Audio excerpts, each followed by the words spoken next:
ദൈവനാമം മുഹത്തപ്പെടുമാറാകട്ടെ. Thank you reverend Shibu. Zion ecumenical prayer fellowship പ്ലാറ്റ്ഫോമിലെ സന്ധ്യായോഗത്തിൽ ഒരിക്കൽ കൂടെ വിലയേറിയ വചനവുമായി നിൽക്കാൻ ദൈവമായ കർത്താവുന്ന വലിയ കൃപയ്ക്കായിട്ട് ഞാൻ നന്ദി പറയുന്നു. ഏഴയും പുഴുവുമായിരുന്ന ഒന്നുമല്ലാതിരുന്ന ബലഹീനാൻ എന്നെ ഈ വിലപ്പെട്ട വചനവുമായി നിൽക്കാൻ തരുന്ന അവസരങ്ങളെല്ലാം വലുതാണെന്ന് ഞാൻ കരുതുന്നു. ദൈവത്തിന് വീണ്ടും നന്ദി പറയുന്നു. ഈ സന്ധ്യാസമയത്ത് നമ്മളായിരിക്കുമ്പോൾ റവറൻ ഷിബു ഓർപ്പിച്ചതുപോലെ നമുക്ക് ഓരോരുത്തർക്കും പ്രാർത്ഥനയോടെ ആയിരിക്കാം. നമുക്ക് ഓരോരുത്തർക്കും വേണ്ടത് പകർന്നു കിട്ടുന്നതിന് വേണ്ടിയിട്ട് ദൈവ ദൂതുകൾ ശ്രവിക്കുന്നതിന് വേണ്ടി നമുക്ക് പ്രാർത്ഥനയോടെ ആയിരിക്കാം. ഒരു ഗാനത്തിന് 2 ശീലുകൾ പാടിക്കൊണ്ട് നമുക്ക് സൂക്ഷിൽ കിടക്കാം. പരിശുദ്ധാത്മാവേ നീ എഴുന്നള്ളി വരണമേ എൻ്റെ ഹൃദയത്തിൽ, ദിവ്യദാനങ്ങൾ ചിന്തിയെന്നുള്ളിൽ ദൈവസ്നേഹം നിറയ്ക്കണേ. ദിവ്യദാനങ്ങൾ ചിന്തിയെന്നുള്ളിൽ ദൈവസ്നേഹം നിറയ്ക്കണേ. ഇന്നത്തെ ചിന്തയ്ക്കായിട്ട് നമുക്ക് ഒരു വേദഭാഗം വായിക്കാം. ഗലാത്യർക്ക് എഴുതിയ പൗലോസ്ലീഹ ഗലാത്യർക്ക് എഴുതിയ ലേഖനം 5-ാം അധ്യായം 22 മുതൽ 26 വരെയുള്ള വാക്യങ്ങൾ. ആത്മാവിൻ്റെ ഫലമോ സ്നേഹം, സന്തോഷം, സമാധാനം, ദീർഘക്ഷമ, ദയ, പരോപകാരം, വിശ്വസ്തത, സൗമ്യത, ഇന്ദ്രിയ ജയം. ഈ വകയ്ക്ക് വിരോധമായി ഒരു ന്യായപ്രമാണവുമില്ല. ക്രിസ്തുയേശുവിനുള്ളവർ ജഡത്തെ അതിൻ്റെ രാഗമോഹങ്ങളോടും കൂടെ ക്രൂശിച്ചിരിക്കുന്നു. ആത്മാവിനാൽ നാം ജീവിക്കുന്നുവെങ്കിൽ ആത്മാവിനെ അനുസരിച്ച് നടക്കുകയും ചെയ്യുക. നാം അന്യോന്യം പോരിന് വിളിച്ചും അന്യോന്യം അസൂയപ്പെട്ടും കൊണ്ട് വൃദ്ധാഭിമാനികൾ ആകരുത്. നമുക്ക് വായിച്ച വചനം സമർപ്പിച്ച് ഒരു നിമിഷം പ്രാർത്ഥിക്കാം. വാക്യത്തിൽ വിശ്വസനായ സ്വർഗ്ഗപിതാവാം ദൈവമേ, ഈ സന്ധ്യാസമയത്ത് ഞങ്ങൾ വായിച്ചു കേട്ട വചനങ്ങളെ സമർപ്പിച്ച് പ്രാർത്ഥിക്കുന്നു. കർത്താവെ, കൂടി വന്ന ഓരോരുത്തരെയും നിന്റെ ചെറിയെങ്കിൽ മറിച്ച് കാത്തുകൊള്ളണം. നാഥ, ബലഹീനദാസൻ്റെ എന്തെങ്കിലും കുറവുകളും വീഴ്ചകളും ഉണ്ടെങ്കിൽ ശ്രമിച്ച് ഈ വായിച്ച വചനങ്ങൾ നീ പകർന്ന ദൂതുകൾ കൂടി വരുന്നവർക്ക് പകർന്നു കൊടുക്കാനായി ബലഹീനദാസനെ ശക്തിപ്പെടുത്തണമേ, കൃപ ചെയ്യണമേ, അനുഗ്രഹിക്കണം.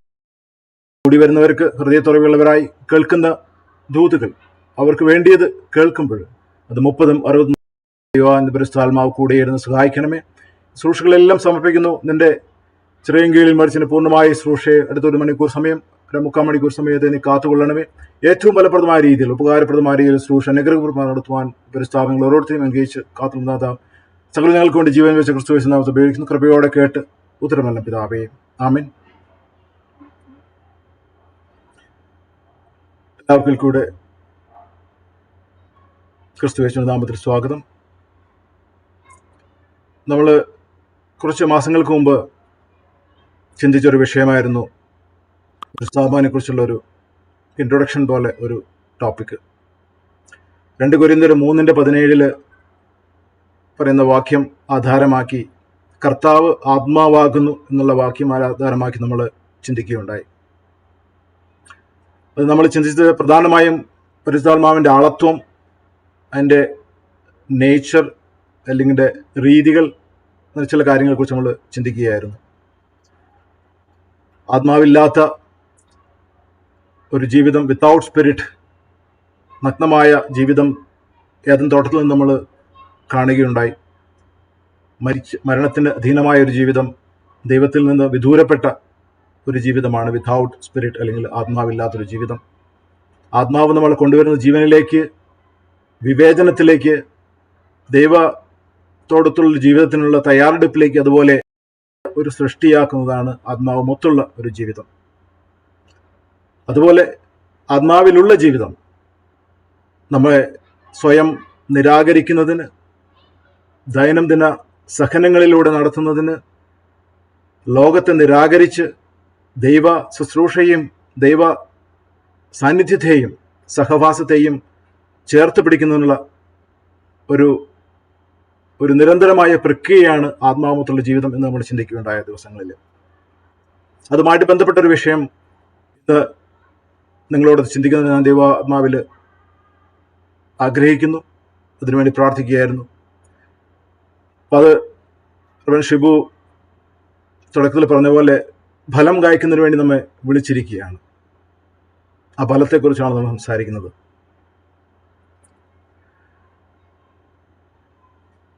എൻ്റെ ഒരു ചേച്ചി എന്ന് ഞങ്ങൾ വിളിക്കുന്ന ഭാര്യയുടെ സഹോദരി, മൂത്ത സഹോദരി ഒരു അമേരിക്കയിൽ താമസിക്കുന്നു.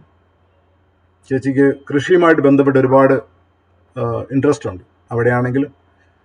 അതുപോലെ എനിക്കും കൃഷിയുമായിട്ട് ബന്ധപ്പെട്ട് പലപ്പോഴും ഫാമിങ്ങായിട്ട് ബന്ധപ്പെട്ട് താല്പര്യങ്ങളുണ്ട്. ഞങ്ങൾ പലപ്പോഴും പല വീഡിയോകൾ ഇങ്ങനെ ഷെയർ ചെയ്യാറുണ്ട്. കാണുമ്പോൾ എവിടെയെങ്കിലും കാണുമ്പോൾ ഷെയർ ചെയ്യും കാണാനൊക്കെ വേണ്ടി. അപ്പം അടുത്തിടെ ഒരു ചേച്ചി അയച്ച ഒരു വീഡിയോ നാട്ടിൽ ഒരു ഫാമിനെ കുറിച്ചിട്ടായിരുന്നു.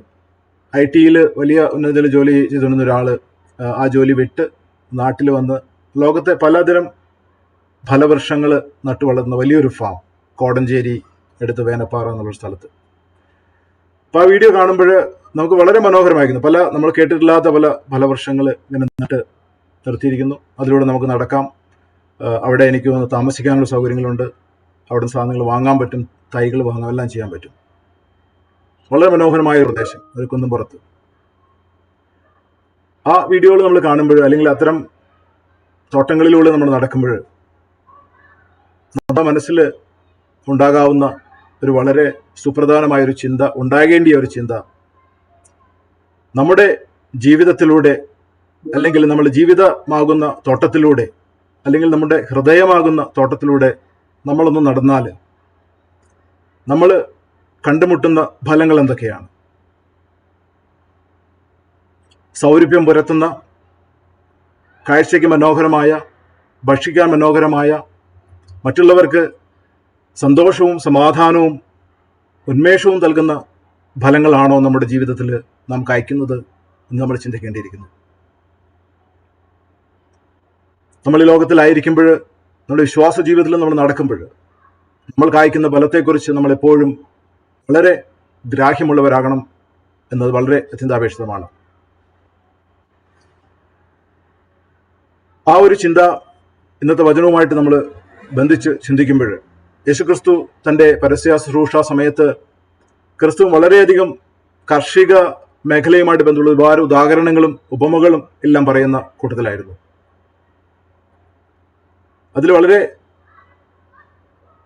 റിലേറ്റഡ് ഇതുമായിട്ട് ബന്ധപ്പെട്ട ഒരു വചനഭാഗമാണ് യോഹന്നാന്റെ സുവിശേഷം 5:1-5 വരെ യേശു പറഞ്ഞത്, ഞാൻ സാക്ഷാൽ മുന്തിരിവള്ളിയും എൻ്റെ പിതാവ് തോട്ടക്കാരനുമാകുന്നു. എന്നിൽ കായ്ക്കാത്ത കൊമ്പൊക്കെയും അവൻ നീക്കിക്കളയുന്നു, കായ്ക്കുന്നതൊക്കെയും അധികം ഫലം കായ്ക്കേണ്ടതിന് ചെത്തി വെടിപ്പാക്കുന്നു.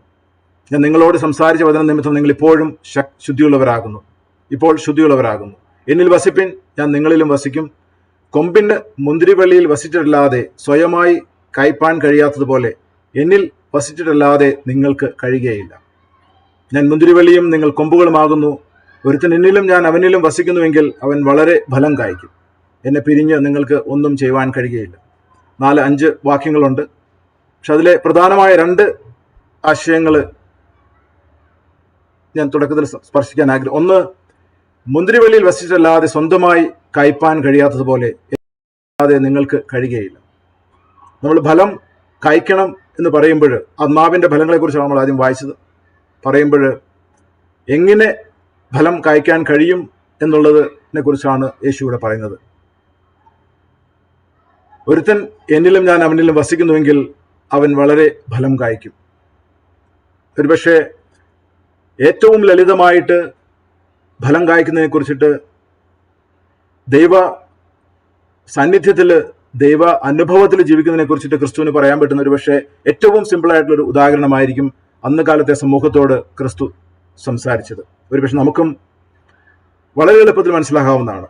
ഒരു കൊമ്പ് തായ്തടിയോട് ചേർത്ത് നിൽക്കുന്നില്ലെങ്കിൽ, മരത്തോട് ചേർന്ന് വസിക്കുന്നില്ലെങ്കിൽ അതിന് ഫലം കായ്ക്കാൻ കഴിയില്ല. വളരെ സിമ്പിളാണ്. Very simple. ഒരു കൺഫ്യൂഷൻ്റെയും ചാൻസ് ഇല്ല അവിടെ. ആ സത്യം പറഞ്ഞു വെക്കുമ്പോൾ മറ്റൊരു സത്യം കൂടെ ക്രിസ്തു മറ്റൊരു ഭാഗത്ത് പറയുന്നുണ്ട്. മത്തായിയുടെ സുവിശേഷം 7:16-20 പറയുമ്പോൾ പറയുന്നു, അവരുടെ ഫലങ്ങളാൽ നിങ്ങൾക്ക് അവരെ തിരിച്ചറിയാം. അതായത് സെർമൺ ഓൺ ദ മൗണ്ട്, ഗിരിപ്രഭാഷണത്തിന്റെ ഭാഗമായിട്ട് 5, 6, 7 അധ്യായങ്ങൾ വരുമ്പോൾ അതിന്റെ ഭാഗത്തിൽ പറയുന്നതാണ്, അവരുടെ ഫലങ്ങളാൽ നിങ്ങൾക്ക് അവരെ തിരിച്ചറിയാം. മുള്ളുകളിൽ നിന്ന് മുന്തിരിപ്പഴവും ഞെരിഞ്ഞിലുകളിൽ നിന്ന് അത്തിപ്പഴവും പറിക്കുമാറുണ്ടോ? നല്ല വൃക്ഷം ഒക്കെയും നല്ല ഫലം കായ്ക്കുന്നു, ആകാത്ത വൃക്ഷമോ ആകാത്ത ഫലം കായ്ക്കുന്നു. നല്ല വൃക്ഷത്തിന് ആകാത്ത ഫലവും ആകാത്ത വൃക്ഷത്തിന് നല്ല ഫലവും കായ്പാൻ കഴിയില്ല. നല്ല ഫലം കായ്ക്കാത്ത വൃക്ഷം ഒക്കെയും വെട്ടി തീയിലിടുന്നു. ആകയാൽ അവരുടെ ഫലത്താൽ നിങ്ങൾ അവരെ തിരിച്ചറിയും. അപ്പൊ നമ്മൾ കണ്ടത് ഒന്ന്, ഫലം കായ്ക്കുക എന്നുള്ളതാണ്. തായ്തടിയോട് ചേർന്ന് നിൽക്കാതെ ഫലം കായ്ക്കുക അസാധ്യം തന്നെ. കായ്ക്കുന്ന ഫലം അതിൻ്റെ മഹത്വം അല്ലെങ്കിൽ ഗുണങ്ങൾ എന്താണ് എന്ന് അത് വെച്ച് നമുക്ക് തിരിച്ചറിയാം. വളരെ സിമ്പിളായിട്ടുള്ള ഉദാഹരണം പറഞ്ഞിരിക്കുന്ന പോലെ, മുന്തിരിവള്ളിയിൽ നിന്ന് കായ്ക്കുന്ന ഫലങ്ങൾ മുന്തിരിയായിരിക്കും. നമ്മൾ നാട്ടിൽ പറയുകയാണെങ്കിൽ മാവിൽ നിന്ന് നമുക്കൊരിക്കലും ചക്ക കായ്ക്കുകയില്ല. അതുപോലെ പ്ലാവിൽ നിന്ന് മാങ്ങയോ മറ്റൊന്നും ഉണ്ടാകുകയില്ല. അപ്പം ഇത് പറഞ്ഞു വരുന്ന വലിയൊരു തത്വത്തിലേക്കാണ് നമ്മൾ കാണാൻ പോകുന്ന, പിന്നീട് നമ്മൾ ചിന്തിക്കാൻ പോകുന്ന തത്വത്തിലേക്ക്. ഫലം കായ്ക്കണമെങ്കിൽ തായ്തടിയോട് ചേർന്ന് നിൽക്കണം. കായ്ക്കുന്ന ഫലങ്ങൾ നമ്മൾ ചേർന്ന് നിൽക്കുന്ന തായ്തടിയോടനുസരിച്ചിരിക്കും. നമ്മൾ ഏത് തടിയോട് ഒട്ടിച്ചിരിക്കുന്നോ, ഏത് തടിയോട് ചേർന്നിരിക്കുന്നു, ഏത് മരത്തോട് ചേർന്നിരിക്കുന്നു, അവിടെ നിന്നാണ് നമ്മുടെ ഫലം ഗുണവും അതിൻ്റെ തിരിച്ചറിവും നമുക്ക് മനസ്സിലാക്കാൻ കഴിയുക. ഈ രണ്ട് കാര്യങ്ങൾ ചിന്തിച്ചു കഴിയുമ്പോൾ ഇതുമായിട്ട് ബന്ധപ്പെട്ട് മറ്റൊരു വളരെ ഇൻട്രസ്റ്റിംഗ് ആയിട്ടുള്ളൊരു കാര്യമാണ്, മരത്തില് മാവില് മാങ്ങ ഉണ്ടാകും. എപ്പോഴും ഈ വർഷവും അടുത്ത വർഷവും എല്ലാ വർഷങ്ങളിലും മാവിൽ നിന്ന് മാങ്ങ ഉണ്ടാകും. നമ്മുടെ ജീവിതത്തിൽ, ഈ ലോക ജീവിതത്തിൽ, നമ്മൾ കടന്നു പോകുന്ന നമ്മുടെ ജീവിതത്തിൽ നമ്മൾ കായ്ക്കുന്ന ഫലങ്ങൾ നമുക്ക് സ്ഥിരമായിട്ട് പ്രവചിക്കാവുന്ന ഫലങ്ങളാണോ? അല്ലെങ്കിൽ എപ്പോഴും ആളുകൾക്ക് ഗുണകരമായിട്ടുള്ള ഫലങ്ങളാണോ നമ്മൾ കായ്ക്കുക? ഒരു പക്ഷേ അല്ല എന്ന് നമുക്ക് മനസ്സിലാക്കാൻ കഴിയും. ആദിമ സഭയിലെ മുതൽ എല്ലാ കാലത്തും മനുഷ്യ ജീവിതം ഭൂമിയിലായിരിക്കുന്ന കാലത്തോളം നമ്മൾ നേരിടുന്നൊരു വെല്ലുവിളിയാണ് നമ്മൾ കായ്ക്കുന്ന ഫലങ്ങളുടെ ഒരു ദ്വന്ദ്വത എന്ന് നമ്മൾ പറയും, ഒരു വ്യത്യസ്തത. യാക്കോബിന്റെ ലേഖനത്തിൽ യാക്കോബ് ശ്ലീഹ 3-ാം അധ്യായത്തിൽ പറയുന്നുണ്ട്, 9-ാം വാക്യം മുതൽ, അതിനാൽ നാം കർത്താവും പിതാവുമായവനെ സ്തുതിക്കുന്നു, ദൈവത്തിന്റെ സാദൃശ്യത്തിലുണ്ടായ മനുഷ്യരെ അതിനാൽ ശപിക്കുന്നു. ഒരു വായിൽ നിന്ന് തന്നെ സ്തോത്രവും ശാപവും പുറപ്പെടുന്നു. സഹോദരന്മാരെ, ഇങ്ങനെ ആയിരിക്കുന്നത് യോഗ്യമല്ല. ഉറവിന്റെ ഒരേ ദ്വാരത്തിൽ നിന്ന് മധുരവും കയ്പുമുള്ള വെള്ളം പുറപ്പെട്ടു വരുമോ? സഹോദരന്മാരെ, അത്തിവൃക്ഷം ഒലിവുപഴവും മുന്തിരിവള്ളി അത്തിപ്പഴവും കായ്ക്കുമോ? ഉപ്പുറവിൽ നിന്ന് മധുരമുള്ള വെള്ളം പുറപ്പെടുകയില്ല. ഇത് പറഞ്ഞു വരുന്നത് മറ്റൊരു വലിയ തത്വത്തിലേക്കാണ്. നമ്മൾ ഓരോരുത്തരും കായ്ക്കുന്ന ഫലങ്ങൾ നമ്മുടെ ജീവിത സാഹചര്യങ്ങളനുസരിച്ച്, നമ്മൾ ഇടപെടുന്ന ആളുകളെ അനുസരിച്ച്, നമ്മൾ കടന്നു പോകുന്ന നമ്മുടെ ശാരീരിക മാനസിക അവസ്ഥകളെ അനുസരിച്ച്, നമ്മൾ ആയിരിക്കുന്ന ഇടങ്ങളെ അനുസരിച്ച്, അല്ലെങ്കിൽ നമ്മളുടെ ഒരിക്കൽ ഞായറാഴ്ച രാവിലെ നമ്മൾ കായ്ക്കുന്ന ഫലങ്ങളല്ല വൈകുന്നേരം കായ്ക്കുക. തിങ്കളാഴ്ച ഓഫീസിൽ കായ്ക്കുന്ന ഫലങ്ങളല്ല ഒരുപക്ഷെ നമ്മൾ വെള്ളിയാഴ്ച ഒരു പാർട്ടിക്ക് പോയാൽ കായ്ക്കുക. മരങ്ങളെ അപേക്ഷിച്ച് മനുഷ്യന്റെ ഫലം കായ്ക്കൽ വളരെ വ്യത്യസ്തമാണ്. അതിനെ വളരെ മനോഹരമായിട്ട് യാക്കോബ് ശ്ലീഹ അവിടെ പറയുന്നു, ഒരു വായിൽ നിന്ന് തന്നെ സ്തോത്രവും ശാപവും പുറപ്പെടുന്നു. ഇതാണ് മറ്റൊരു വലിയ വെല്ലുവിളി നമ്മൾ നേരിടുന്നത്.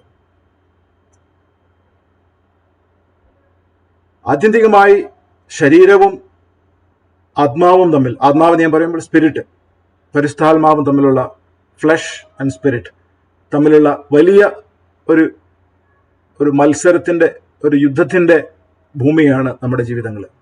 ഞാൻ ആയിരിക്കുന്ന എൻ്റെ അവസ്ഥയിൽ നിരന്തരമുള്ള വെല്ലുവിളി നമ്മൾ കടന്നു പോകുന്നത് എങ്ങനെ നമ്മൾ ഫലം കായ്ക്കുന്നു എന്നുള്ള ആ ഒരു നിമിഷം തോറും, ദിനം പ്രതി, മണിക്കൂറുകൾ തോറും നമ്മൾ അതിനുള്ള ആ ഒരു മത്സരത്തിലൂടെയാണ് കടന്നു പോകുന്നത്.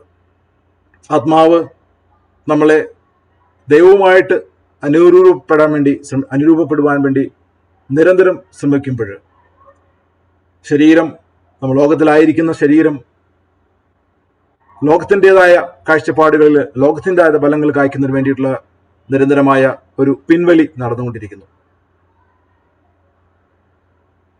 നമ്മൾ ഇവിടെ ആയിരിക്കുന്ന ഈ ഒരു അവസ്ഥയിൽ ഈ വാക്യം നമ്മൾ വായിച്ചു, ഗലാത്യ ലേഖനം 5-ാം വാക്യം. അതിൻ്റെ മുകളിൽ പറയുന്ന ചില ഭാഗങ്ങളുണ്ട്. അത് കഴിഞ്ഞ് ഈ ഭാഗം ആത്മാവിൻ്റെ ഫലത്തെക്കുറിച്ച് പറയുന്നു. പിന്നീട് വേറെ ചില കാര്യങ്ങളുണ്ട്. നമ്മൾ ഇന്ന് ചിന്തിക്കാൻ പോകുന്നത് ഈ രണ്ട് ജഡത്തിൻ്റെ പ്രവൃത്തികൾ, ആത്മാവിൻ്റെ ഫലം, ഇത് രണ്ടും എങ്ങനെ നമ്മളായിരിക്കുന്ന ലോകത്ത് നമ്മളെ ബാധിക്കുന്നു, അല്ലെങ്കിൽ നമ്മൾക്ക് എങ്ങനെ ഇതിലൂടെ ആത്മാവിൻ്റെ ബലത്തിലേക്ക്, ക്രിസ്തുവിലേക്ക് നമുക്ക് കൺഫോം ടു ക്രൈസ്റ്റ് എന്ന് പറഞ്ഞ് അനുരൂപമാക്കുക എന്നുള്ള ഒരവസ്ഥയിലേക്ക് എത്താം നമുക്ക് ചിന്തിക്കാമെന്ന് വിചാരിക്കുന്നു. ഗലാത്യർക്ക് എഴുതിയ 5-ാം അധ്യായം വളരെ വളരെ പ്രധാനപ്പെട്ടതും വളരെ ഫേമസ് ആയിട്ടുള്ളൊരു അധ്യായമാണ്. വിശുദ്ധീകരണത്തിൻ്റെ പ്രാധാന്യത്തെക്കുറിച്ച് ആണ് പൗലോസ് വളരെ വ്യക്തമായിട്ട് പറയുന്നത്. ഒരുപക്ഷെ സാങ്ക്ടിഫിക്കേഷൻ നമ്മൾ ഇംഗ്ലീഷിൽ പറയുന്ന ആ വിശുദ്ധീകരണത്തിനുള്ള വളരെ നല്ലൊരു ചെക്ക് ലിസ്റ്റ് നമ്മൾ പറയുമ്പം അക്കമിട്ട് എഴുതിയിരിക്കുന്ന കുറേ കാര്യങ്ങൾ നമുക്ക് പറയാം. ഒരുപക്ഷെ ഇതിലെഴുതിയിരിക്കുന്ന ഈ കാര്യങ്ങൾ, ജഡത്തിൻ്റെ പ്രവൃത്തികൾ, ആത്മാവിൻ്റെ ഫലങ്ങൾ എടുത്ത് നമ്മളൊരു പേപ്പറിൽ എഴുതി നോക്കുകയാണെങ്കിൽ നമ്മളായിരിക്കുന്ന ജീവിതാവസ്ഥയെ വളരെ ഭംഗിയായിട്ട് നമുക്കതിൽ മനസ്സിലാക്കാൻ കഴിയും. ഒരുപക്ഷെ നമ്മൾ ഓരോ സമയത്തും സ്വയമേ ചിന്തിക്കേണ്ടിയ ഒരു കാര്യമാണ്, ഞാൻ കായ്ക്കുന്ന ഫലങ്ങൾ ആത്മാവിൻ്റേതാണോ ജഡത്തിൻ്റേതാണോ? എന്നെ കാണുന്നവർ, എന്നോട് ഇടപെടുന്നവർ, ഞാനുമായിട്ട് നിരന്തരം സമ്പർക്കപ്പെടുത്തുന്നവരോട് ചോദിച്ചാൽ ഇന്നാള് ജീവിക്കുന്നത്, പുറപ്പെടുവിക്കുന്ന ഫലങ്ങൾ ആത്മാവിൻ്റേതാണോ എന്ന് ചോദിച്ചാൽ എന്തുത്തരം കിട്ടും എന്ന് നമ്മൾ എപ്പോഴും ചിന്തിക്കുന്നതാണ്. ഒരുപക്ഷെ നമുക്ക് ചോദിക്കാൻ കഴിയുന്ന വരില്ല. ചോദിക്കാൻ പറ്റുമെങ്കിൽ ബെസ്റ്റ്, അല്ലെങ്കിൽ നമ്മൾ സ്വയമായിട്ട് ശോധന ചെയ്ത് അതിനെ ഒന്ന് അപഗ്രഥിക്കുന്നത് വളരെ നന്നായിരിക്കും. ഗലാത്യർക്ക് നമുക്കറിയാം, ഗലാത്യ സഭ ആധുനിക കാലത്തില് തുർക്കി രാജ്യത്തിൻ്റെ ഭാഗമായിരുന്നു. പൗലോസ് മിഷണറി യാത്രയിൽ സുവിശേഷ പ്രഘോഷണം കഴിഞ്ഞ് മറ്റ് പല സ്ഥലങ്ങളിലേക്ക് പോകുമ്പോൾ യഹൂദ ആചാരങ്ങളിൽ നിന്ന് ക്രിസ്തീയ മതം സ്വീകരിച്ച പല വിശ്വാസികൾ വീണ്ടും അവരും പൗലോസ് ഈ മിഷണറി വേലകളിൽ പിന്തുടർന്ന് പല സ്ഥലങ്ങളിലും പോയി ശുശ്രൂഷ ഉണ്ടായി. അങ്ങനെ യെരുശലേമിൽ വന്ന യഹൂദന്മാര്, ക്രിസ്ത്യാനികളായ യഹൂദന്മാര് യഹൂദ ആചാരങ്ങളനുസരിച്ച് അവരുടെ രക്ഷ അല്ലെങ്കിൽ വിടുതൽ, അവരുടെ മോക്ഷം ന്യായ പ്രമാണത്തിലൂടെയാണ്. നമുക്കെല്ലാം അറിയാവുന്ന കാര്യങ്ങളല്ല, ജസ്റ്റ് ഒന്ന് സ്പർശിച്ചു പോകുന്നതേ. പ്രവൃത്തികളിലൂടെയാണ് അവരുടെ മോക്ഷം. അവർക്ക് 10 കൽപ്പനകൾ, അതുപോലെ 100 കണക്കിന് മറ്റ് ആചാരങ്ങളും കൽപ്പനകളും പ്രമാണങ്ങളും ഉണ്ട്. അതനുസരിച്ചാണ് അവരുടെ ജീവിതം, ചിട്ടയായ ജീവിതം അവർ നയിക്കുന്നത്. അത് അവരെ രക്ഷത്തിലേക്ക് കൊണ്ടുവരും എന്ന് അവർ വിശ്വസിക്കുന്നു. അവര് വന്ന് അവരുടെ അതിപ്രസം സഭയിൽ ഉണ്ടാകുമ്പോൾ വലിയ ഒരു ആശയ സംവാദങ്ങൾ ഉണ്ടാകുന്ന ആ സഭയിൽ വിശ്വാസം മാത്രം പോരാ, പ്രവൃത്തികളിലൂടെ വേണം എന്നുള്ളൊരു ചിന്താഗതി അവിടെ ഉണ്ടാകുകയും അത് വിശ്വാസികൾക്കിടയിൽ ഒരു കൺഫ്യൂഷൻ ഉണ്ടാകുന്ന സമയത്ത് പൗലോസ് എഴുതുന്ന ലേഖനമാണ് നമ്മളിപ്പോൾ വായിച്ചു കേട്ട ലേഖനത്തിൻ്റെ ഭാഗങ്ങൾ. ക്രിസ്തീയ വിശ്വാസത്തിൻ്റെ അടിത്തറ എന്ന് പറയുന്നത് നമ്മൾ സാധാരണ 3 കാര്യങ്ങൾ പറയാറുണ്ട്. ജസ്റ്റിഫിക്കേഷൻ, നീതീകരണം; സാങ്ക്ടിഫിക്കേഷൻ, വിശുദ്ധീകരണം; ഗ്ലോറിഫിക്കേഷൻ, മഹത്വീകരണം. 3 കാര്യങ്ങൾ പറയും. ദൈവശാസ്ത്രപരമായിട്ട് നമ്മൾ പലപ്പോഴും കേട്ടിട്ടുള്ള കാര്യങ്ങളാണ്. ഇപ്പം ജസ്റ്റിഫിക്കേഷൻ എന്നുള്ള കാര്യം, ദൈവ ക്രിസ്തുവിനെ നമ്മുടെ കർത്താവായി മനസ്സിലാക്കി സ്വീകരിച്ചു കഴിയുമ്പോൾ നമുക്ക് കിട്ടുന്ന ക്രിസ്തീയ ജീവിതത്തിൻ്റെ ഒരു സ്റ്റാർട്ടിംഗ് പോയിന്റാണ് ജസ്റ്റിഫിക്കേഷൻ. ക്രിസ്തുവിൽ നമ്മൾ നീതീകരിക്കപ്പെടുന്നു, കർത്താവിനെ കർത്താവ് വിശുദ്ധമായി സ്വീകരിക്കുമ്പോൾ. ആ ഒരു സ്റ്റെപ്പിലാണ് യഹൂദ പഠനങ്ങളിൽ അല്ലെങ്കിൽ അവരുടെ പഠിപ്പിക്കലുകളിൽ വിശ്വാസമല്ല, വിശ്വാസത്തിന് കൂടെ പ്രവൃത്തികളിലൂടെ വേണം എന്നുള്ളൊരു ചിന്താഗതി വരുന്നത്. പക്ഷെ നമ്മുടെ വിശ്വാസം അനുസരിച്ച് ഒന്നും ചെയ്യാൻ കഴിയാതെ, ഒന്നിനും കഴിവില്ലാതിരിക്കുന്ന ആർക്കും, സ്വന്തമായി ഒന്നും പ്രവർത്തിക്കാൻ കഴിയാത്ത ഒരാൾക്കും നേടാവുന്ന ഗിഫ്റ്റായിട്ട്, ഫ്രീ ആയിട്ട് നേടാവുന്ന ഒന്നാണ് നമ്മുടെ വിശ്വാസം അല്ലെങ്കിൽ രക്ഷയുടെ അനുഭവം, ജസ്റ്റിഫിക്കേഷൻ. ഏറ്റവും നല്ല ഉദാഹരണമാണ് കുരിശിലെ കള്ളൻ. ഒന്നിനും കഴിയാതെ കിടക്കുന്ന, മരണത്തിന് വേണ്ടി മാത്രം കാത്തുകിടക്കുന്ന കള്ളന് നേടാൻ കഴിഞ്ഞ ജീവിതത്തിലെ ഏറ്റവും വലിയ അനുഭവമാണ് രക്ഷയുടെ അനുഭവം ക്രിസ്തു ഓഫർ ചെയ്തത്. അത് വെച്ച് നോക്കുമ്പോൾ അതാണ് ഏറ്റവും വലിയ ഒരു ദാനം, രക്ഷയുടെ ദാനം. അതാണ് നമ്മുടെ ജസ്റ്റിഫിക്കേഷൻ അല്ലെങ്കിൽ നമ്മുടെ നീതീകരണം. അത് കഴിഞ്ഞ് സാങ്ക്ടിഫിക്കേഷൻ, അതിനെക്കുറിച്ചുള്ള പ്രധാനമായ പരാമർശങ്ങളാണ് നമ്മൾ ഗലാത്യ ലേഖനത്തിൽ പലയിടത്തും കാണുന്നത്. സാങ്ക്ടിഫിക്കേഷൻ എന്നുള്ളത് നമുക്കറിയാം, ഒരുവൻ ക്രിസ്തുവിലായാൽ അവൻ പുതിയ സൃഷ്ടിയാകുന്നു. ആ സൃഷ്ടിയുടെ പിന്നീടുള്ള പുരോഗതി, വളർച്ച, പുരോഗതി, അതിൻ്റെ പാരമ്യത്തിലെത്തുക എന്നുള്ള ആ ഒരു യാത്ര ആണ് നമ്മൾ വിശുദ്ധീകരണം എന്നുകൊണ്ട് ഉദ്ദേശിക്കുന്നത്. അതൊട്ടും എളുപ്പമായൊരു കാര്യമല്ല എന്ന് നമുക്കറിയാം.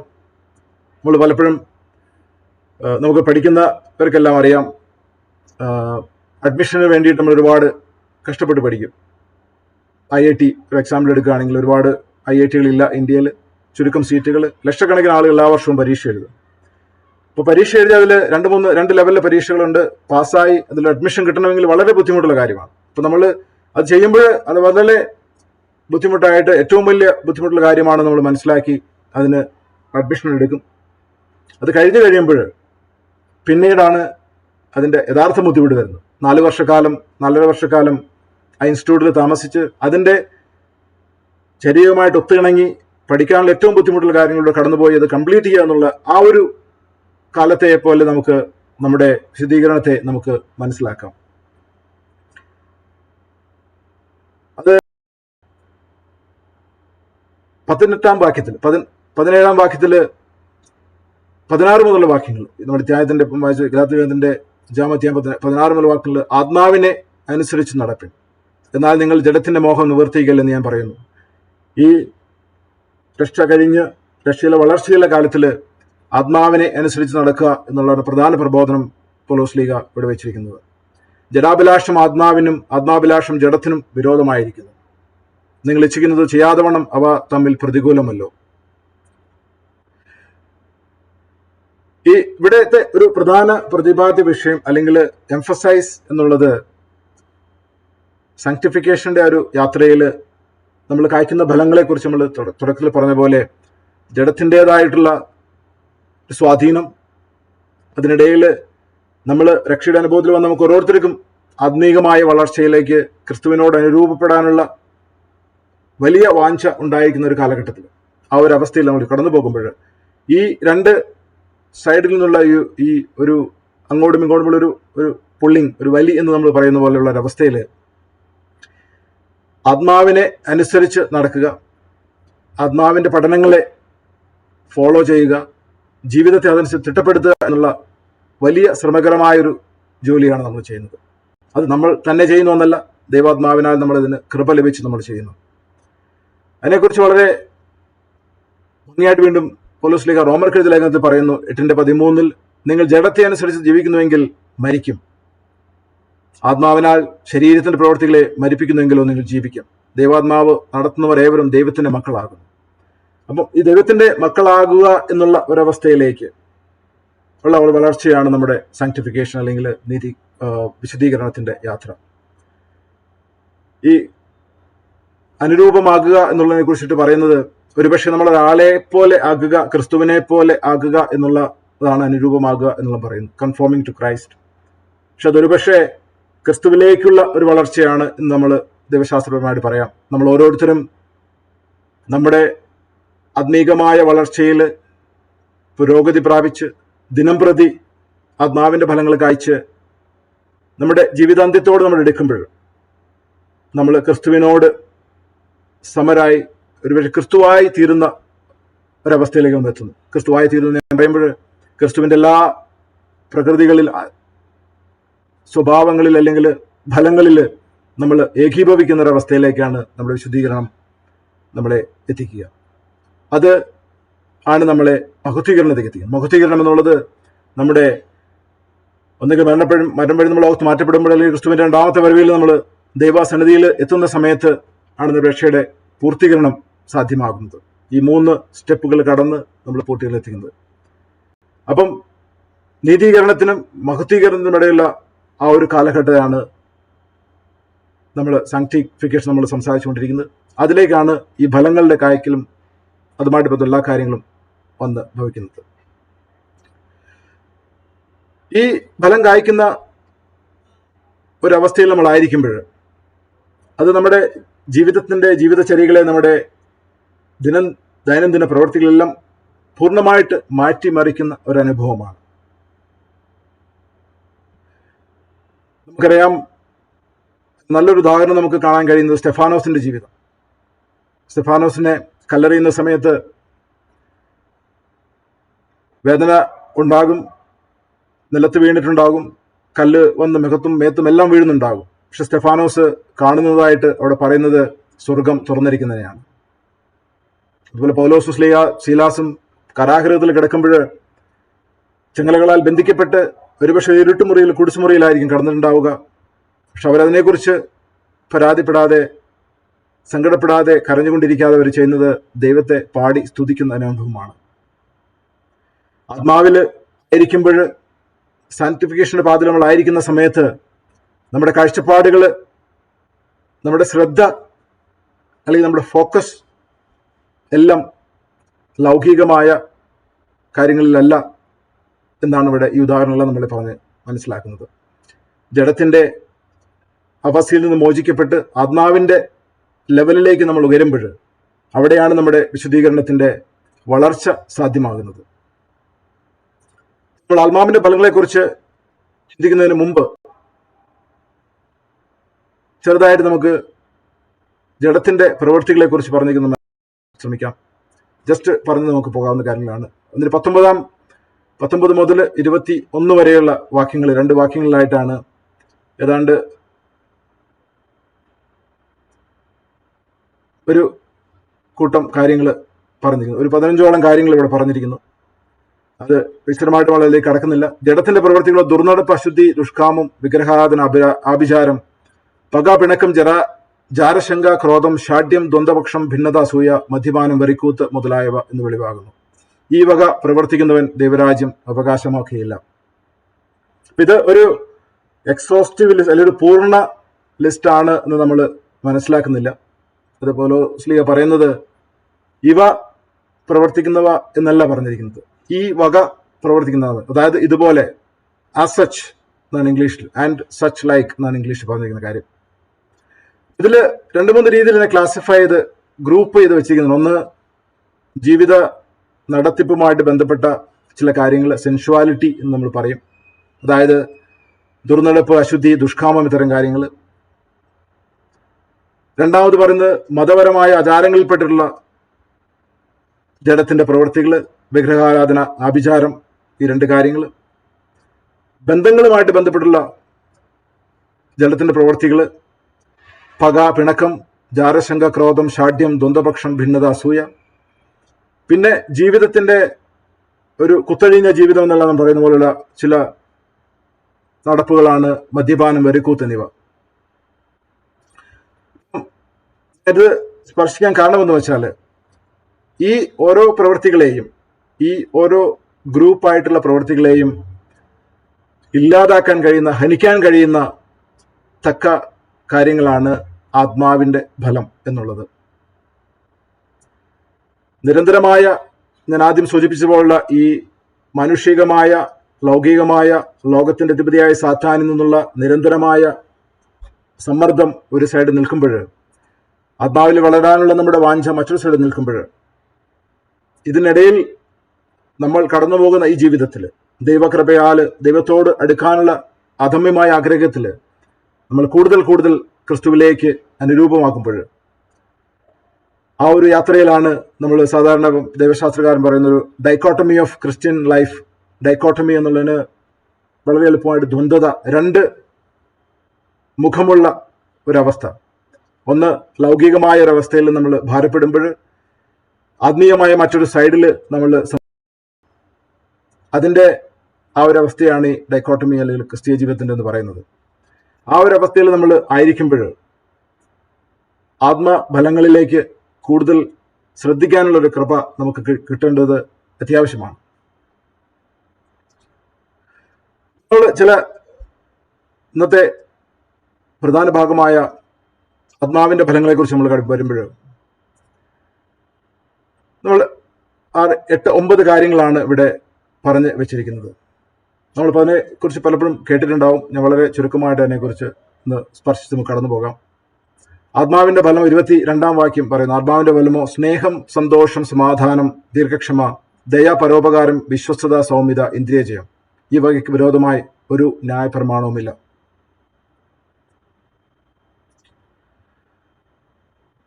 ഇപ്പൊ നമ്മുടെ ജീവിതത്തിൽ ഇപ്പൊ നമ്മൾ ആയിരിക്കുന്ന ഒരവസ്ഥയിൽ ഇപ്പൊ മാനുഷികമായ ജീവിത ചര്യകളിൽ നിന്ന്, ലൗകികമായ അനുഭവങ്ങളിൽ നിന്ന് ദൈവവിശ്വാസത്തിലേക്ക് വന്നവരാണ് നമ്മൾ പലരും. അപ്പൊ ആ ഒരു മാനുഷികമായ ലൗകികമായ പ്രവൃത്തികളിൽ നിന്നുള്ളൊരു മാറ്റം, ജഡത്തിന്റെ പ്രവൃത്തികളിൽ നിന്ന് ആത്മാവിന്റെ ഫലം കായ്ക്കാനുള്ള ആ ഒരു മാറ്റം വളരെ ശ്രമകരമാണ്. നമുക്കറിയാം, നമ്മൾ ഇപ്പം ഒരു ഹോസ്പിറ്റലിൽ ഒരു ടെസ്റ്റ് നടത്താൻ പോയി, ഷുഗർ ടെസ്റ്റ് ചെയ്തു. ഷുഗർ ബ്ലഡിൽ കണ്ടാൽ നമ്മൾ പെട്ടെന്ന് നമ്മുടെ ജീവിതത്തിൽ മാറ്റം വരുത്താൻ തുടങ്ങും. ഷുഗർ കുറയ്ക്കും അല്ലെങ്കിൽ ഇല്ലാതെ ആക്കും. നമുക്ക് ബുദ്ധിമുട്ടാണ് ആദ്യ സമയത്ത്. ഇപ്പം ഞങ്ങൾ അടുത്തിടെ വീട്ടിൽ ചായയിൽ നമ്മൾ പഞ്ചസാര ഉപയോഗിക്കാൻ ഉണ്ടാകുന്നുള്ള തീരുമാനമെടുത്തു. വളരെ ഞങ്ങൾക്ക് ആർക്കും ഷുഗർ ഇല്ല, ദൈവം അനുഗ്രഹിച്ച്. പക്ഷേ അത് വലിയ ബുദ്ധിമുട്ടാണ്. നമുക്ക് ആദ്യ കാലങ്ങളിൽ തുടങ്ങുന്ന സമയത്ത് വളരെ ബുദ്ധിമുട്ടാണ്. പഞ്ചസാര ഇല്ലാതെ യൂസ് ചെയ്യാതുകൊണ്ട് കഴിക്കാതിരിക്കും ബുദ്ധിമുട്ടാണ്. അപ്പോൾ അത്തരം വളരെ സിമ്പിൾ ആയിട്ടുള്ള കാര്യം, വളരെ ലളിതമായിട്ടുള്ളൊരു കാര്യം, പഞ്ചസാര ചായയിലിടാതെ കഴിക്കുക എന്നുള്ള, ചായയിൽ പഞ്ചസാരയില്ലാതെ കഴിക്കുക എന്നുള്ള വളരെ സിമ്പിളായിട്ട് കാര്യം. അത് തന്നെ നമുക്ക് ഒരു പക്ഷേ അത്ര എളുപ്പത്തിൽ പ്രാക്ടീസ് ചെയ്യാൻ പറ്റാത്തൊരു കാര്യമാണ്. അങ്ങനെയുള്ള ഒരു അവസ്ഥയിൽ ജീവിതത്തിൽ മൊത്തമായിട്ട് വലിയൊരു രൂപാന്തരം വരുത്തുക എന്നാണ് ആത്മാവിന്റെ ഫലം കായ്ക്കുക, പുതിയ സൃഷ്ടി ആകുന്ന ഒരവസ്ഥയിലേക്ക് നമ്മൾ വരുമ്പോൾ. അത് ഈ ലോകത്തിന്റെ സമ്മർദ്ദങ്ങൾ കൂടി ആകുമ്പോൾ അത് വളരെ ദുഷ്കരമാകുന്നു. പക്ഷെ അവിടെയെല്ലാം ദൈവ കൃപ നമ്മളോട് കൂടെയിരുന്ന് നമ്മളെ അതിനുവേണ്ടി ശക്തീകരിക്കും എന്നുള്ള വലിയ കാര്യം നമ്മൾ മനസ്സിലാക്കണം. നമ്മളെല്ലാം അനുഭവത്തിലുള്ള കാര്യങ്ങളാവും അതെല്ലാം. ഇതിനെക്കുറിച്ച് ചെറുതായിട്ടൊന്ന് ചിന്തിക്കുമ്പോൾ സ്നേഹത്തെക്കുറിച്ച് പറഞ്ഞു. സ്നേഹം ആണ് ആദ്യമായിട്ട് പ്രതിപാദിച്ചിരിക്കുന്നത്. സ്നേഹം വളരെ മനോഹരമായിട്ട് സ്നേഹത്തെക്കുറിച്ച് പറഞ്ഞിരിക്കുന്നത്. എന്തുകൊണ്ട് സ്നേഹത്തെക്കുറിച്ച് പ്രധാനമായിട്ട് പറഞ്ഞിരിക്കുന്നത് നോക്കുമ്പോൾ 1 കൊരിന്ത്യർ 13:13 പറയുന്നു, ആകയാൽ വിശ്വാസം, പ്രത്യാശ, സ്നേഹം, ഈ മൂന്നും നിലനിൽക്കുന്നു, ഇവയിൽ വലിയതോ സ്നേഹം തന്നെ. എല്ലാറ്റിനും മീതെ സമ്പൂർണ്ണതയുടെ ബന്ധമായ സ്നേഹം ധരിപ്പിൻ, കൊലോസ്യർ 3:14 പറഞ്ഞിരിക്കുന്നു. നമ്മൾ ദൈവ ന്യായപ്രമാണത്തെക്കുറിച്ച് ചിന്തിക്കുമ്പോൾ ക്രിസ്തുവിനോട് വന്ന് ഒരു ചോദ്യം ചോദിക്കുന്നുണ്ട്, ഏറ്റവും വലിയ കൽപ്പന എന്താ എന്നുള്ളത്. യേശു പറയുന്നുണ്ട്, നിന്റെ ദൈവമായ കർത്താവിനെ നീ പൂർണ്ണ ഹൃദയത്തോടും പൂർണ്ണ ആത്മാവോടും പൂർണ്ണ മനസ്സോടും കൂടെ സ്നേഹിക്കണം. ഇതാകുന്നു വലിയതും ഒന്നാമത്തേതുമായ കൽപ്പന. രണ്ടാമത്തേത് അതിനോട് സമം, കൂട്ടുകാരനെ നിന്നെപ്പോലെ തന്നെ സ്നേഹിക്കണം. സ്നേഹത്തിന്റെ പറയുന്ന പോലെ perfect summation of God's law, ദൈവ ന്യായപ്രമാണങ്ങളുടെ കൽപ്പനകളുടെ ഏറ്റവും മഹത്വരമായ ഒരു സമ്മേഷൻ, ഒരു ആകത്തുക എന്നുള്ളത് സ്നേഹമാണ്.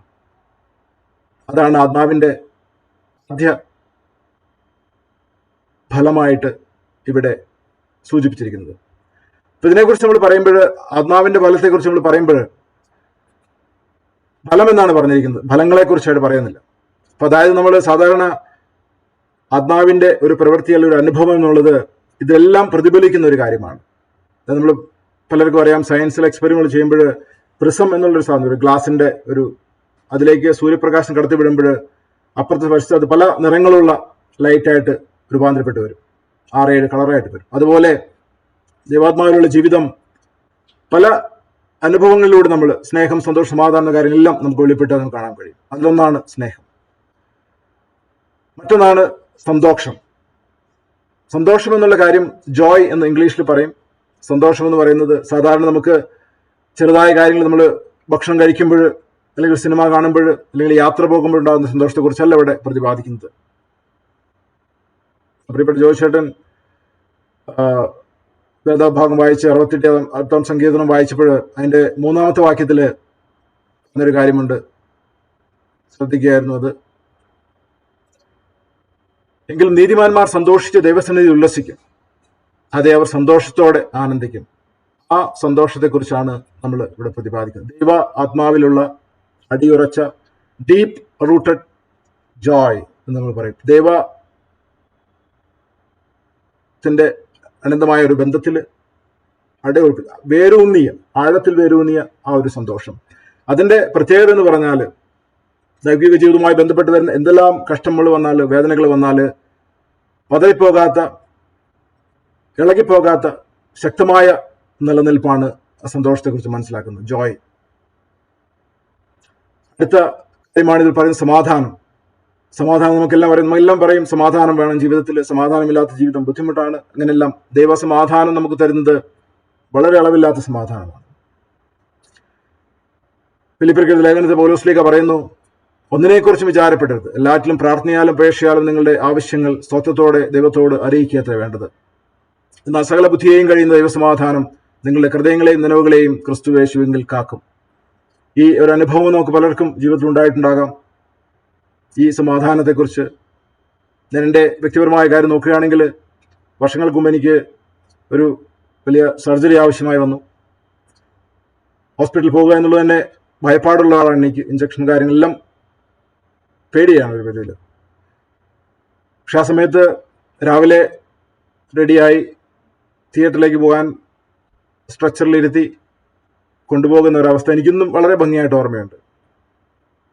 സ്ട്രെച്ചറിൽ തിയേറ്ററിന് മുമ്പിലെത്തി, അവിടെ നിന്ന് ഇറങ്ങി സർജറി ടേബിളിൽ ഇരുന്ന് ഇപ്പോൾ അവർ വന്ന് പുറകിൽ സ്പൈനൽ കോഡ് അനസ്തേഷ്യക്ക് വേണ്ടിയിട്ട് പുറകിൽ നട്ടലിൽ ഒരു തുളയിടുന്നു, അതിലൂടെ ഇഞ്ചക്ഷന് മരുന്ന് കൊടുക്കുന്നു. എല്ലാം എനിക്ക് വളരെ ഭംഗിയായിട്ട് ഓർമ്മയുണ്ടതല്ല. അത് കഴിഞ്ഞ് മയങ്ങിപ്പോയി.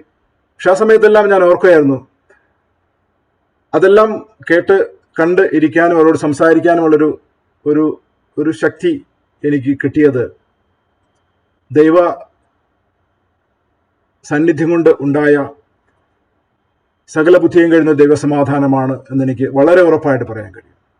അല്ലെങ്കിൽ ഒരുപക്ഷെ എനിക്ക് അത് അതിജീവിക്കാൻ, കാരണം പ്രഷർ നോക്കുന്നുണ്ട് അവർ, കാരണം ബ്ലഡ് പ്രഷർ അവർ എപ്പോഴും ചെക്ക് ചെയ്യുന്നുണ്ട്. എന്തെങ്കിലും പെട്ടെന്ന് വന്നാൽ ഹോസ്പിറ്റലിൽ ചെന്നാൽ തന്നെ നമുക്ക് പ്രഷർ കൂടും സാധാരണ, നോക്കുമ്പോഴെല്ലാം നമുക്കറിയാം. പക്ഷെ വളരെ ഭംഗിയായിട്ട് ആ ഒരു സിറ്റുവേഷനിലൂടെ കടന്നു പോകുന്നതിന് വേണ്ടി ദൈവം കൂടെ ഇരുന്ന് നടത്തുന്നതിനെ അതൊരു ഉദാഹരണം മാത്രം. ഒരുപാട് ഉദാഹരണങ്ങൾ ജീവിതത്തിൽ നമുക്ക് ദൈവസമാധാനം നമുക്ക് മനസ്സിലാക്കാൻ കഴിയും. അതുപോലെ മറ്റൊന്നാണ് ദീർഘക്ഷമ. ദീർഘക്ഷമ എന്നുള്ളത് ലോങ് സഫറിങ് എന്ന് ഇംഗ്ലീഷിൽ പറയും. അതായത് നമ്മുടെ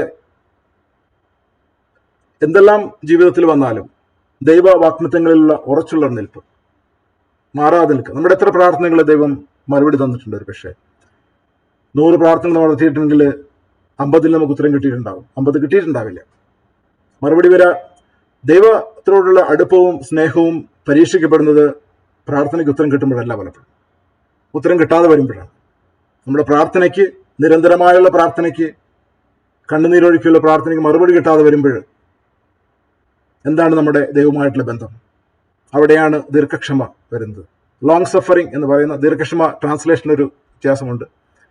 എങ്ങനെ ദൈവത്തോട് നമ്മുടെ വേദനകളിൽ, കഷ്ടപ്പാടിൽ, സങ്കടങ്ങളിൽ, നിരന്തരമായ സഹനങ്ങളിൽ ക്ഷമയോടെ കാത്തിരിക്കുക, മറുപടി കിട്ടാതെ വരുമ്പോൾ വീണ്ടും കാത്തിരിക്കുക. അതിനെയാണ് ഇവിടെ ഉദ്ദേശിച്ചിരിക്കുന്നത്. കന്യക മറിയം ഒരുപക്ഷെ ദീർഘക്ഷമയുടെ വലിയ ഒരു ഉദാഹരണമാണ് നമുക്ക് കാണാറുണ്ട്. ക്രിസ്തുവിനെ കുറിച്ചുള്ള പ്രവചനങ്ങളെല്ലാം ഗബ്രിയേൽ മാലാഖ മുതൽ കൊടുത്തിട്ടുള്ളപ്പോഴും ക്രിസ്തുവിന്റെ ജീവിതം വെച്ച് നോക്കുകയാണെങ്കിൽ കടന്നുപോയ കാലഘട്ടത്തിൽ കുരിശിലേറാനുള്ള യാത്ര, കൽകുത്തയിലുള്ള യാത്ര, കുരിശിലേറപ്പെടുക, മരണപ്പെടുക എല്ലാം നടക്കുമ്പോഴും കന്യകമറിയം വാഗ്ദാനങ്ങൾക്ക് വേണ്ടി വീണ്ടും കാത്തിരിക്കുകയായിരുന്നു. ആ ഒരു കാത്തിരിപ്പ്, ആ വാഗ്ദാനങ്ങളിലുള്ള വിശ്വാസം, അതാണ് ദീർഘക്ഷമ നമ്മൾ ഉദ്ദേശിക്കുന്നത്. പരോപകാരം, അടുത്ത കാര്യങ്ങൾ, ദൈവത്തോട് അടുത്ത് നിൽക്കുമ്പോൾ സഹജീവിയിലോട്ട് വന്ന വലിയ ദയ, കരഞ്ഞ നയിലെ വിധവയോട് പോയി കരയരുതെന്ന് പറയാൻ കഴിഞ്ഞ ക്രിസ്തുവിൻ്റെ ദയ നമ്മളിവിടെ മനോഹരമായി കാണുന്നു. കുഷ്ഠരോഗിയെ തൊട്ട് സൗഖ്യമാകുന്ന ക്രിസ്തു നമ്മൾ കാണുന്നുണ്ട്. മറ്റുള്ളവരെ കാണുമ്പോൾ ദയ തോന്നുക. ഇത്തവണത്തെ പെസഹ ശുശ്രൂഷയിൽ നിങ്ങൾ പലരും കണ്ടിട്ടുണ്ടാവും. റോമിലെ ഒരു ജയിലിൽ സ്ത്രീ തടവുകാരുടെ കാല് കഴുകി ചുംബിച്ച പോപ്പ് ഫ്രാൻസിസിൻ്റെ ഒരു വീഡിയോ കാണുകയുണ്ടായി. അദ്ദേഹം വളരെ ആരോഗ്യത്തിൽ വളരെ ബുദ്ധിമുട്ട് അനുഭവിക്കുന്ന ആളാണ്. ശരിക്കും നടക്കാൻ പറ്റില്ല, അസുഖം ബാധിച്ച് ശുശ്രൂഷകൾ വരാറില്ല. പക്ഷെ എന്നാലും പലപ്പോഴും നമുക്ക് പറയാമോ അത് ആചാരമല്ലേ എന്ന് നമുക്ക് തോന്നും. പക്ഷെ ആ ഒരു പ്രവൃത്തി വളരെ ദയയുടെ ഒരു ഒരു ഒരു ബഹിർസ്ഫുരണമാണ് എന്ന് ഞാൻ മനസ്സിലാക്കുന്നു. അതുപോലെ വരുന്ന ചില കാര്യങ്ങൾ വരുമ്പോൾ വിശ്വസ്തത, നമുക്കറിയാം ദൈവമായിട്ടുള്ള വിശ്വസ്തത, ദൈവവിശ്വാസത്തിലെ വിശ്വസ്തത, മറ്റുള്ളവർക്ക് നമ്മളോട് നോക്കേണ്ട വിശ്വസ്തത. ഇപ്പം നമ്മൾ ദൈവത്തോട് വിശ്വസ്തരായിരിക്കുമ്പോൾ, മറ്റുള്ളവരോട് നമ്മൾ വിശ്വസ്തയായിരിക്കുമ്പോൾ, അല്ലെങ്കിൽ അവർക്ക് നമ്മളോടുള്ള ട്രസ്റ്റ് അല്ലെങ്കിൽ ഫെയ്ത്ത്ഫുൾനെസ് എന്ന് പറയുന്ന വിശ്വസ്തത, സൗമ്യത മറ്റൊരു വലിയ ആത്മാവിൻ്റെ ഫലമാണ്. യെശയ്യാ പ്രവചനം 42:3 പറയുന്ന പോലെ ചതഞ്ഞ ഓട അവൻ ഒടിച്ചു കളയുകയില്ല, പുകയുന്ന തിരി കെടുത്തു കളയുകയില്ല. ദൈവത്തിൻ്റെ സൗമ്യത വിളവാക്കുന്ന ചില വാക്യങ്ങളാണിത്. അതുപോലെ ക്രിസ്തു മത്തായി 11:22 പറയുന്നു, ഞാൻ സൗമ്യതയും താഴ്മയുമുള്ളവൻ ആകയാൽ എന്നെ മുഖമേറ്റുകൊണ്ട് എന്നോട് പഠിപ്പിൻ. അവസാനത്തെ ഫലങ്ങൾ, ആത്മഫലത്തിന്റെ അവസാനത്തെ കാറ്റഗറിയാണ് ഇന്ദ്രിയ ജയം എന്ന് ഉദ്ദേശിച്ചത്, സെൽഫ് കൺട്രോൾ. അത് നമ്മൾ ജഡത്തിന്റെ പ്രവൃത്തികളിൽ കെട്ടഴിഞ്ഞ ജീവിതത്തിന്റെ നേരെ എതിരുള്ളൊരു കാര്യമാണ് ഇന്ദ്രിയ ജയം. നമ്മുടെ ജീവിതത്തിൽ ഓരോ പ്രവൃത്തികളിലും അതിര് നിശ്ചയിക്കാൻ കഴിയുക, എവിടെ വരെ പോകാം, അത് കഴിഞ്ഞ് നമുക്ക് ഒരു യാത്രയില്ല എന്നുള്ള ആ ഒരു മനസ്സിലാക്കൽ. അവിടെയാണ് നമ്മൾ ഇന്ദ്രിയ ജയത്തെ, സെൽഫ് കൺട്രോളിനെ കാണുന്നത്. ഇത്രയും കാര്യങ്ങൾ സംസാരിച്ചതിൽ നിന്ന് നമ്മൾ കണ്ടൊരു കാര്യം, ഒന്ന്, ഫലം കായ്ക്കാൻ താഴ്ത്തടിയോട് ഒട്ടുനിൽക്കുക എന്നുള്ളതാണ് പ്രധാന കാര്യം. നമ്മൾ കായ്ക്കുന്ന ഫലങ്ങളിൽ നിന്ന് നമ്മൾ ഏത് തടിയോട് ഒട്ടിനിൽക്കുന്നു നമ്മൾ മനസ്സിലാക്കുന്നു. ജലത്തിൻ്റെ പ്രവൃത്തികളാണോ നമ്മളിൽ നിന്ന് വരുന്നത്, അതോ ആത്മാവിൻ്റെ ഫലമാണോ വരുന്നത് നമുക്ക് മനസ്സിലാക്കാൻ കഴിയും. നമ്മൾ ചിന്തിച്ചത് ഈ ഫലങ്ങളെക്കുറിച്ചുള്ള ചില ചിന്തകളാണ്. ഓരോന്നിനെക്കുറിച്ച് നമുക്ക് 1-2 പ്രസംഗങ്ങൾ നമ്മൾ പറയാനുള്ള കാര്യങ്ങളുണ്ട്. നമ്മൾ ജസ്റ്റ് ഓടിച്ചു പോവുകയായിരുന്നു. അപ്പം ഞാൻ ഉപസംഹാരത്തിലേക്ക് വരുമ്പോൾ പറയേണ്ട ചില കാര്യങ്ങൾ, ഒന്ന്, ആത്മാവിൻ്റെ ഫലം കായ്ക്കാനുള്ള അനുഭവത്തിലേക്ക് വരിക എന്നുള്ളതാണ്. അതിനുള്ള പ്രധാന നടപടി എന്നുള്ളത് ജസ്റ്റിഫിക്കേഷനാണ്, ക്രിസ്തുവിലേക്ക് വരിക എന്നുള്ളതാണ്. നമ്മൾ പ്രസംഗങ്ങൾ കേൾക്കുന്നവരാണ്, പറയുന്നവരാണ്, പാട്ട് പാടുന്നവരാണ്, പ്രാർത്ഥിക്കുന്നവരാണ്. പക്ഷേ നമ്മുടെ ജീവിതത്തിൽ യഥാർത്ഥത്തിൽ വ്യക്തിപരമായിട്ട് ക്രിസ്തുവിനോട് നമ്മൾ ഒട്ടിച്ച് ചേർത്തിട്ടുണ്ടോ എന്ന് നമ്മൾ ചിന്തിക്കേണ്ട ആവശ്യമാണ്. കാരണം അതില്ലെങ്കിൽ എല്ലാം വ്യർത്ഥമാണെന്നുള്ള മനസ്സിലാക്കൽ കൂടെ നമുക്ക് വേണ്ടി വരും. ക്രിസ്തുവിനോട് ഒട്ടിച്ച് ചേർക്കാതെ നമുക്ക് ഫലം കായ്ക്കാൻ കഴിയുകയില്ല. ക്രിസ്തുവിനോട് ഒട്ടിച്ച് ചേർക്കുന്ന ആ ഒരു ജസ്റ്റിഫിക്കേഷൻ ഉണ്ടായെങ്കിൽ പിന്നെ നമ്മൾ ദൈവത്തോട് നിരന്തരമായി സംവദിച്ച്, ലോകത്തോട് മത്സരിച്ച്, ദൈവത്തോട് ചേർന്ന് ക്രിസ്തുവിനോട് അനുരൂപമാകുന്ന സാങ്ക്ടിഫിക്കേഷനിലേക്ക് നമ്മൾ പോവുകയാണ് ചെയ്യുന്നത്. നിരന്തരമായ വളർച്ചയിലേക്ക് പോകുന്നു. അപ്പം നമ്മൾ നിരന്തരമായി ചെയ്യേണ്ട ഒരു കാര്യം, നമ്മൾ ആദ്യം ഉദ്ദേശിച്ച പോലെ അവൻ്റെ ഫലം, ജഡത്തിന്റെ പ്രവൃത്തികൾ നമ്മുടെ ജീവിതത്തിൽ നിരന്തരമായിട്ട് ഓരോ ദിവസവും ഓരോ സമയങ്ങളിലും ഒരു ടിക്ക് മാർക്ക് പോലെ, നമ്മൾ ഒരു ചെക്ക് ലിസ്റ്റ് പോലെ നമ്മൾ മുമ്പിൽ വെച്ച് നോക്കേണ്ട കാര്യങ്ങളാണ്. എൻ്റെ ജീവിതത്തിൽ ഞാൻ ചെയ്യുന്ന കാര്യങ്ങൾ എന്നിൽ നിന്ന് പുറപ്പെടുന്നത് ആത്മാവിൻ്റെ ഫലങ്ങളാണോ? എവിടെയെല്ലാം ജലത്തിന്റെ പ്രവൃത്തികൾ ഇപ്പോഴും നിലനിൽക്കുന്നു, അവിടെയെല്ലാം എനിക്ക് കറക്റ്റ് ചെയ്യേണ്ട ആവശ്യമുണ്ടെന്നുള്ള ചിന്ത നമുക്ക് ഇപ്പോഴും ഉണ്ടാകണം. ആ ഒരു ചെക്ക് ലിസ്റ്റ് വെച്ച് നമുക്ക് രാവിലെയും വൈകിട്ടും പ്രാർത്ഥനകളിൽ ഏതെങ്കിലും സമയത്ത് നമ്മൾ ഒരു ചിന്തകൾ, ഏത് സമയത്ത് എന്ത് വന്നാലും, അപ്പോൾ നമ്മുടെ ചിന്ത, ഞാൻ ചെയ്തത്, ഞാൻ സംസാരിച്ച്, ഞാൻ പ്രവർത്തിച്ചത് ആത്മാവിൻ്റെ ഫലമാണോ അതിലൂടെ പ്രതിഫലിച്ച് നമ്മൾ ചിന്തിക്കേണ്ട ആവശ്യമുണ്ട്. അതിനുവേണ്ടി ദൈവമായ കർത്താവ് നമ്മളെ ശക്തീകരിക്കട്ടെ. ഇതൊന്നും നമുക്ക് സ്വന്തമായി ചെയ്യാവുന്ന കാര്യങ്ങളല്ല. അതിനുള്ള അദമ്യമായ വാഞ്ച നമുക്കുണ്ടാകണം, പ്രാർത്ഥന ഉണ്ടാകണം. ഓരോ ദിവസവും പ്രാർത്ഥനയിൽ ദൈവമേ എന്നിൽ ആത്മാവിൻ്റെ ഫലങ്ങൾ പ്രകടിപ്പിക്കാൻ ഇടയാക്കണമേ എന്നുള്ള പ്രാർത്ഥന. അതുപോലെ വീഴ്ചകൾ വരുമ്പോൾ അതിനെ പശ്ചാത്താപം, കറക്ഷൻ, ഫിക്സ് ഇറ്റ്, കറക്റ്റ് ചെയ്യുക. അതാണ് നമ്മുടെ ആത്മാവിന്റെ വളർച്ചയിൽ ക്രിസ്തുവിൽ കൺഫേം ആകുന്നതിനുള്ള ഏറ്റവും സുശക്തമായ സുദൃഢമായ ഒരു പാത. ഇതിനുവേണ്ടി ദൈവമായ കർത്താവിനെ സഹായിക്കട്ടെ എന്ന് പ്രാർത്ഥിച്ചുകൊണ്ട് നമുക്ക് ഒരു നിമിഷം കണ്ണുകളടച്ച് പ്രാർത്ഥിക്കാം. ദൈവമായ കർത്താവെ, വാഗ്ദത്തമായ സ്വർഗ്ഗസ്ഥ പിതാവാം ദൈവമേ, ഇന്ന് ഞങ്ങൾ ചിന്തിച്ച ഈ വിഷയങ്ങളെ സമർപ്പിച്ച് പ്രാർത്ഥിക്കുന്നു. നാഥ കർത്താവെ, ഞങ്ങൾ ഓരോരുത്തരും കേട്ട വചനങ്ങൾ ഞങ്ങളുടെ ഹൃദയത്തെ സ്പർശിച്ച് ഞങ്ങളുടെ ജീവിത അഭിവൃദ്ധിക്ക്, കർത്താവെ ആത്മാവിലുള്ള വളർച്ചയ്ക്ക്, ഞങ്ങളുടെ സാങ്ക്ടിഫിക്കേഷന് ഞങ്ങൾ ശക്തീകരിക്കണം. നാഥ ഓരോ നിമിഷങ്ങളിലും ഓരോ അനുഭവങ്ങളിലും ഓരോ ഇടപെടലുകളിലും ദൈവമായ കർത്താവ് നിന്റെ ഫലം കായ്ക്കുവാൻ ഞങ്ങൾ ഓരോരുത്തരെയും നീ ശക്തീകരിച്ച് ബലപ്പെടുത്തണം. നാഥ ഞങ്ങൾ ഏതോ നിമിഷങ്ങളിൽ മാറിപ്പോകുന്നു, ജഡത്തിന്റെ പ്രവർത്തികളിലേക്ക് നിങ്ങൾ കഴിഞ്ഞു പോകുന്നു. എപ്പോഴെല്ലാം ഞങ്ങൾ കറക്റ്റ് ചെയ്യാനുള്ള അവസരം നിങ്ങൾക്ക് തരേണ്ടത്. നാഥ ഞങ്ങളെ കൂടി നടത്തണമേ, ബലപ്പെടുത്തണം. ആത്മാവിൽ വളരുന്നതിന് നിന്റെ ഗ്ലോറിഫിക്കേഷനിലേക്ക് ഞങ്ങളെ